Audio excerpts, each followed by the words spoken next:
सध्या जो धर्माबरोबर राहील तोच जिवंत राहील, जो धर्माच्या विरुद्ध राहील त्याचं काही खरं नाही आहे. त्यामुळे धर्मकार्य आणि भगवा झेंडा याच्यावर सगळ्यांनी कायम एकनिष्ठ राहणं आणि एकजूट राहणं ही काळाची गरज आहे. आपण पहिले हिंदू आहोत, मग इतर जातीचे आहोत. हिंदू धर्म टिकला तर जात टिकेल, हिंदू धर्मच टिकणार नाही तर जात कुठून टिकणार आहे. मी मंत्री जरी असलो तरी मी पहिले हिंदू आहे. त्यामुळे मला माझ्या धर्माचा निश्चितपणाने अभिमान आहे आणि गर्व आहे. मी मागच्या काळामध्ये या देवस्थानाला दर्जा देण्यात आला होता तीर्थक्षेत्राचा. माझा गैरसमज असा झाला होता की नाथपंथी मंदिर ते पेटवर आहे, तिथे आपण पैसे दिले, पुन्हा पुन्हा हे कसे काय पैसे मागता आपल्याकडे. माझ्याकडे लक्षात आलं नव्हतं, पण सगळ्यांनी लक्षात आणून दिल्यामुळे येत्या मार्चमध्ये आपण इथे सुद्धा मंदिराला 100% पैसे देऊ एवढं वचन मी आपल्याला या ठिकाणी देतो. आणि ही सेवा अशीच अविरत सुरू ठेवावी, कारण की हे धर्मकार्य आहे. सध्या जो धर्माबरोबर राहील तोच जिवंत राहील, जो धर्माच्या विरुद्ध राहील त्याचं काही खरं नाही आहे.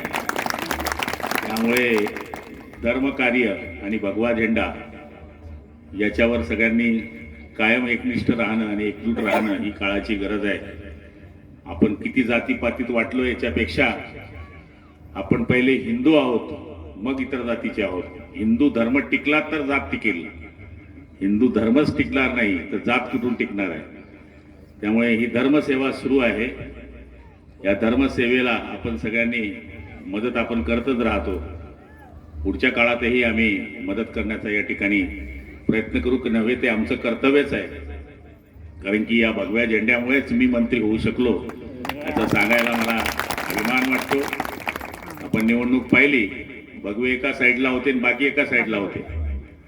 त्यामुळे आपल्या सगळ्यांना कल्पना आहे की या निवडणुकीमध्ये आपल्या सगळ्यांना किती मेहनत करावी लागली. पण असं आपण काही राजकारणावर बोलायला इथं आलो नाही आहे. मी मंत्री जरी असलो तरी मी पहिले हिंदू आहे. त्यामुळे मला माझ्या धर्माचा निश्चितपणाने अभिमान आहे आणि गर्व आहे. आणि तो प्रत्येकाला असणं काही चुकीचं नाही आहे. त्यामुळे निश्चितपणाने आजच्या या कार्याला आपण सगळेजणांनी सहकार्य केलेलं आहे. मंदिराचं काम सुरू आहे. काळजी करू नका बाबा, कुठलाच गल्ला कमी पडणार नाही तुम्हाला, एवढं वचन आम्ही या ठिकाणी देतो. आता आदरणीय लालचंद भाऊ आहे, आमचे या ठिकाणचे शिवसेना भाजपचे सगळे पदाधिकारी आहे. यांनी जे आदेश मला ते करतील त्या पद्धतीनं या मंदिराचं काम आम्ही करू एवढं वचन आपल्याला देतो.